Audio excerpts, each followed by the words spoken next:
Jeffrey's almost given up hope. Maybe just one more text. That's 4 in a row now, Jeffrey. Come on, if she's not responding by... Jeffrey, not 5. 5 texts in a row with no response, Jeffrey. His crush is repulsed by his level of emotional investment in her. He goes to sleep thinking about her. He wakes up and he's thinking about her. In school, in work, he's thinking about her. This is the life of the bottom 80 to 90% of men. They obsess over women, whilst women obsess over Adonis.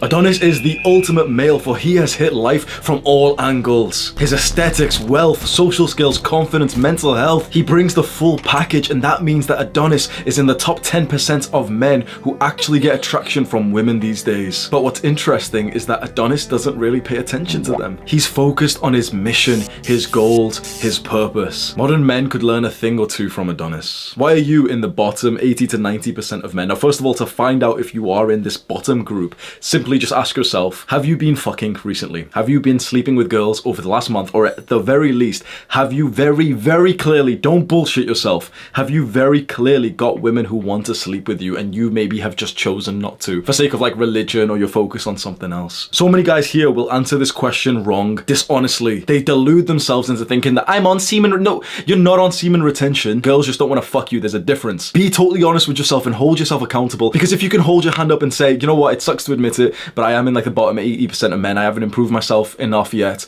And women just, there's a few girls who, have shown me a little bit of interest, but no girl quite clearly thinks that I'm like a Chad who really, really wants to sleep with me. If you can have that level of honesty, you can make some progress. But the majority of men will delude themselves into either thinking that women are all hoes, so why aren't they your hoe then, bitch? Or they'll think, women are all bad people, so I don't, shut the fuck up. Like, oh, men go, shut up, bro. Or they'll say like, oh, I'm on semen, the best 7 benefits of semen retention. Shut up, bro. Semen retention, shut up. Semen retention and being celibate only count if you could actually fuck. Say that with me. Semen retention and being celibate only count if you could actually fuck. Being sat here saying like, oh yeah, I'm on Dayset, bro. It doesn't count if no girls actually want to fuck you, okay? Come on. So clearly whether you're in this group that we're discussing here.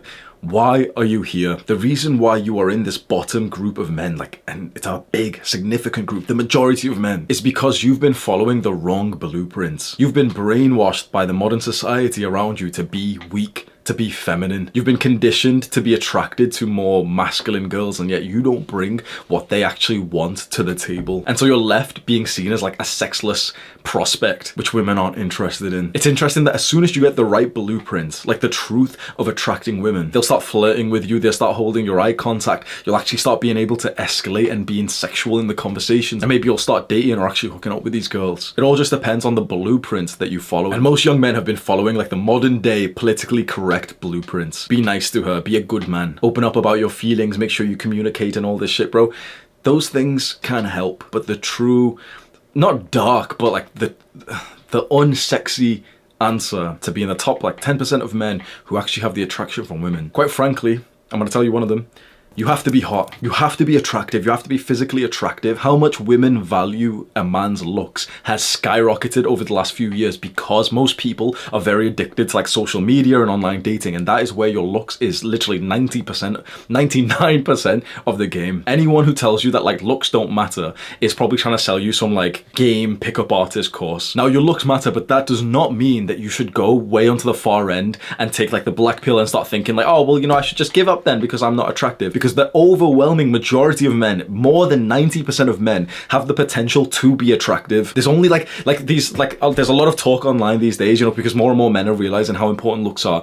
And there's so many men who have just dropped out of like the race by themselves because they just think like, oh, well, I'm not a model, I'm not going to be attractive. The overwhelming majority of men, I would say more than 90% of men, have the potential to become like a 6 or a 7 out of 10. As long as you're above, in my opinion, as long as you're above like a 5 out of 10 overall in your looks as a guy, you at least can get your foot into the door. The majority of guys on average, I would say, are between 3 to 5 out of 10 in looks, and they have the potential to bump up to like a 6 or a 7 with a couple of years of looks maxing, building the 10 out of 10 aesthetic physique, like the sexy body that women, it sounds kind of cringe, but women do lust over. If you've ever read female erotica, or if you've ever seen the kind of porn that women actually watch, they will never, ever, ever really say this out loud, but they would never consume like porn content which features like a fat, overweight guy. They'll never consume it which features like a really skinny, you weak looking motherfucker. The one thing that they fantasize, if you've read any, you know, for the sake of research of like erotica or some shit, it's always, it's like a muscular hunk. He doesn't have to be like full on steroid massive. I think I've gotten to the point now where I'm slightly pushing like a little bit too big. No. Honestly, I'm still not. I still don't think I've got to the point where I'm considered too big by women. I'd actually say like right now is the size where I'm most attractive to women, especially if I bulk up a little bit more and I cut and get the lean like jawline and abs look. I'm 6'1" and 190 pounds right now. And so to reverse this, the reason why you're in the bottom 80% of men, specifically regarding your looks, is because you either haven't even started your looks maxing journey, or you just have and you haven't made enough progress just yet. You need to begin your looks maxing journey with the utmost belief that you have the potential to become quite an attractive guy. Now, you don't need to be like those ultimate like fuckboy looking models. A lot of those guys Photoshop their pictures and they take like, you know, the best lighting and everything. They're not actually as attractive as they appear to be, and you don't need to be on that level. As a man, you just kind of need to be attractive enough and then bring other qualities, especially if you're a bit older. If you're like 16, 18 years old and you're dating girls who really use TikTok, then yeah, literally looks is going to be 99% of the battle there, and a little bit of like confident, not even that. Honestly, when you're young,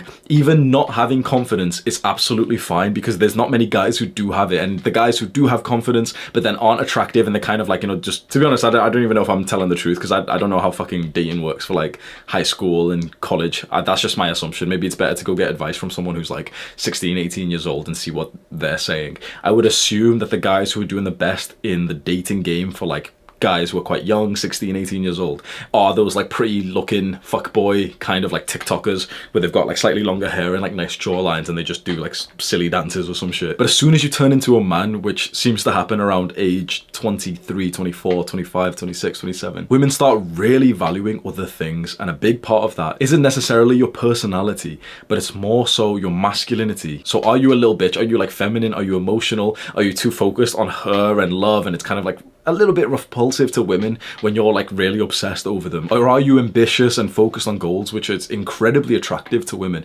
especially of course when you get to like 25, 30 years old? So ask yourself right now, are you bringing these traits? Are you masculine? Do you have like a strong, attractive mind? Are you ambitious? These are things that I don't often hear people talk about online, like, you know, these like young 20-year-olds who discuss like, oh, how to get girls. Like, they're fucking cringe, like YouTube channels. They never talk about these things, and I think simply because they're just so young that they're only dating girls who like aren't used to men, and they're used to like grown-up boys instead. And when you're like 18, 20 years old, to be like successful with girls, you literally just have to be like the fun of the party, or just be like attractive on TikTok and Instagram. But as you get a little bit older, and especially when you get deeper into self-improvement and you're not really in those spaces anymore, and you're trying not to attract girls who are in those spaces of like being obsessed with TikTok or parties and low quality, you know, drug-filled environments, and you start meeting girls in like wholesome ways, like the gym or yoga classes or in like a grocery store, instead of like the sort of cringe online dating space, you start realizing that they really expect like a new tier of man. And this is where success and wealth comes in. Perhaps one of the reasons why you're in the bottom 80% of men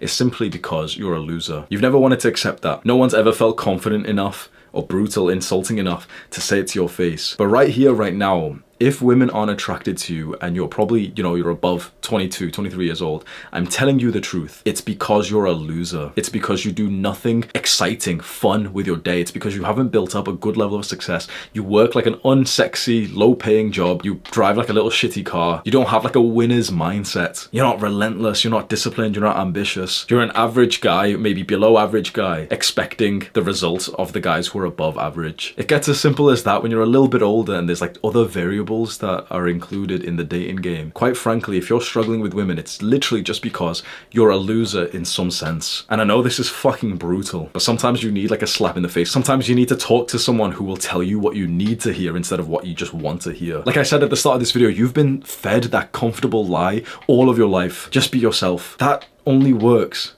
if you yourself is already like a winner, a Chad. Just be yourself, and, you know, don't really think about these things. You'll make a girl happy one day, bro. That advice doesn't work if yourself, you are a loser. If you are a loser, which you know that you are, do not bullshit yourself. Winners do not watch videos like this. I know that's an insult to pretty much everyone who's watching, but the truth is, if you were truly like a winner, like a successful person, you wouldn't be watching videos like this. You wouldn't have clicked on a video like, oh, why 80%? Shut the fuck up, bro. As much as that hurts your feelings and it makes you pissed off and you really hate this guy on the screen with his sweaty bathrobe, bro, take the lesson from this. Where actually are you in the race of men? Because if you're in that group, like way far back, the group of like little fat kids who aren't even running, you're probably not still there. You know, that like if you had to view the analogy of like men competing against each other as like a race that we used to have in like school when we did sports day, the little fat kids who aren't even running are like the guys, like the Jeffreys who are 20 years old and literally just fapping and jacking off and everything and just watching porn and Netflix and smoking weed. You're probably a little bit faster than them. You're probably like the little skinny fat brown kid who's just struggling to run. Like you are like jogging, so you know, fair enough, I guess you have some respect, but like you're not doing that well. You've not been training. You don't have like a killer's mindset. At least you're jogging. That's progress. At least you're not one of those little fat kids at the back. View your life as a race, and it's very interesting. And just ask yourself, what kind of runner are you? If you really visualize like the runs, like, you know, that we used to have in like sports classes, you can pretty much like, I don't know if this is a universal thing, but like you can pretty much see exactly what I'm talking about. Where those really athletic, competitive guys, like, you know, lapping everyone with their way at the front. They're the guys who had like a six-pack in high school and everything. They're doing really well. They're the best of the class. And so of course the rewards, the attraction goes all towards them. Then there's a bunch of guys behind them and they do pretty well. But if you're a little bit slower than that, you're part of the majority of men who are just totally invisible. No one gives a fuck about the guy who gets 5th place, even 4th place. So where are you in this race right now? One thing that you absolutely have to keep in mind is that where you are in this race is not set in stone. Perhaps right here, right now, you can't run any faster because you're tired.